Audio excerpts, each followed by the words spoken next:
تم انہیں پکارو، پھر اگر تم سچے ہو تو انہیں چاہیے کہ وہ تمہیں جواب دیں۔ اب یہ جو ہے ان الذین تدعون من دون اللہ، کہ بے شک وہ بت جنہیں تم اللہ کے سوا پوجتے ہو، یہاں پر لفظ تدعون کا معنی ہے تعبدون، یعنی جن کی تم عبادت کرتے ہو۔ تو اس آیت کا خلاصہ یہ ہے کہ اے علامہ صاحب، جو آیت پڑھ کے آپ انبیاء اور اولیاء کی قبور کے اندر زندہ ہونے کے حوالے سے رد پیش کر رہے تھے، اس آیت میں تو انبیاء اور اولیاء کی بات ہی نہیں ہو رہی،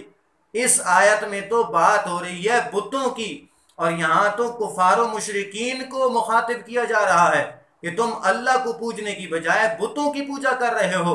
تو اب حضرت صاحب یہ مجھے بتائیں، بیضاوی کو اٹھا کے دیکھ لیں، تفسیر قرطبی کو اٹھا کے دیکھیں، اور تفسیر روح البیان کے اندر دیکھ لیں، اس کا یہی ترجمہ اور تفسیر ہے جو میں نے آپ کے سامنے بیان کر دی ہے۔ یہاں جو آیت پڑھ کے آپ لوگوں کو دھوکہ دے رہے ہیں، خدا اور لوگوں کے عقیدوں کو لوٹنے کی کوشش مت کریں۔ دوسری جو آیت آپ نے پیش کی، امواتن، اے دنیا تو ٹر گئے نے، ٹھیک ہے، اچھا انہاں دی حالت ایوے کہ امواتن، ای مر گئے، ای زندہ نہیں۔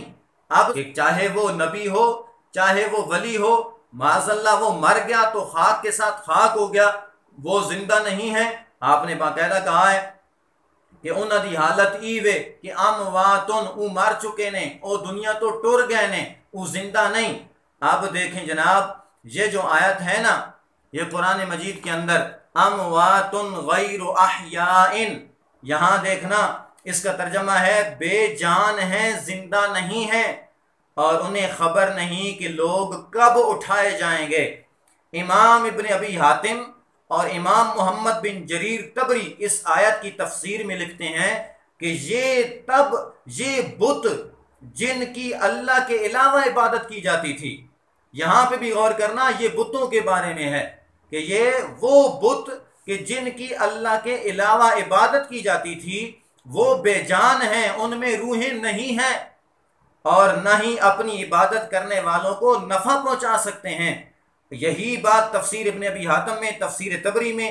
اور انہی بزرگوں کے حوالے سے امام جلال الدین سیوطی نے اس آیت کی یہی تفسیر در منصور کے اندر بھی بیان فرمائی ہے، اور امام فخر الدین رازی تفسیر کبیر کے اندر، اور امام علی بن محمد اپنی کتاب تفسیر خازن میں یہ فرماتے ہیں کہ اس آیت کا معنی یہ ہے کہ اگر یہ بت معبود ہوتے جیسا تمہارا گمان ہے تو یہ ضرور زندہ ہوتے۔ اب حضرت صاحب آپ تو امواتن غیر احیاء اس کو بیان کر کے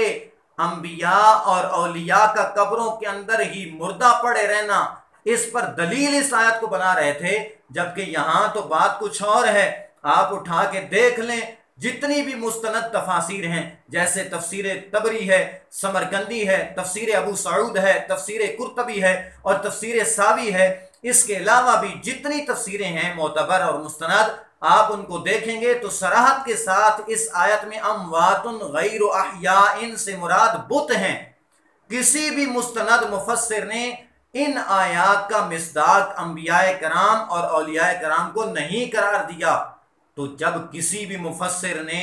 انبیاء کرام اور اولیاء کرام کو ان آیات کا مصداق نہیں قرار دیا، تو آپ کس طرح یہ آیتیں پڑھ کے تو انبیاء کرام کو قبروں کے اندر بھی مردہ ثابت کر رہے ہیں؟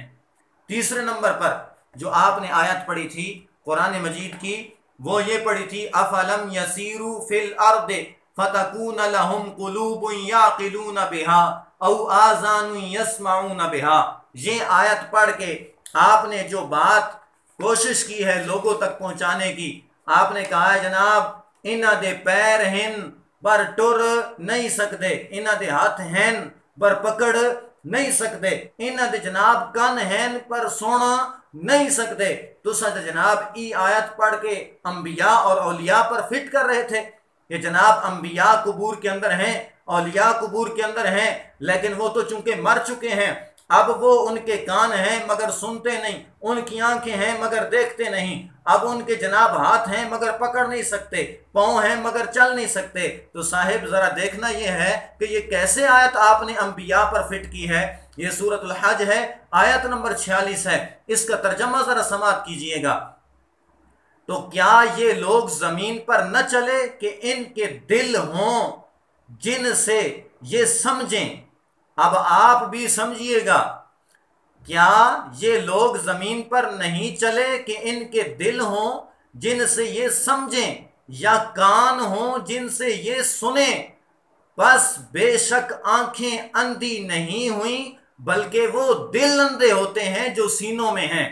حضرت صاحب اس آیت میں بھی کفار مکہ کو زمین پر سفر کرنے کے لیے ابھارا گیا تاکہ وہ کفر کی وجہ سے ہلاک ہونے والوں کے مقامات دیکھیں اور ان کے آثار کا مشاہدہ کر کے عبرت حاصل کریں۔ تو میرا علامہ صاحب سے یہ سوال ہے کہ آپ لوگوں کے عقیدوں کو کیوں خراب کر رہے ہیں؟ آپ بتوں والی اور آپ کفار کے حوالے سے جن آیتوں کے اندر رب ذوالجلال نے ان کو مخاطب فرمایا ہے، آپ وہ آیتیں پڑھ کے، یہ جتنی آپ نے آیتیں پڑھی ہیں، ہر آیت پر آپ غور کیجئے گا کہ جو بھی بتوں کے بارے میں تھیں یا کفار مکہ کے بارے میں تھیں، وہ آیتیں آپ نے پڑھ کے لوگوں کو یہ سبق دیا ہے، اور یہ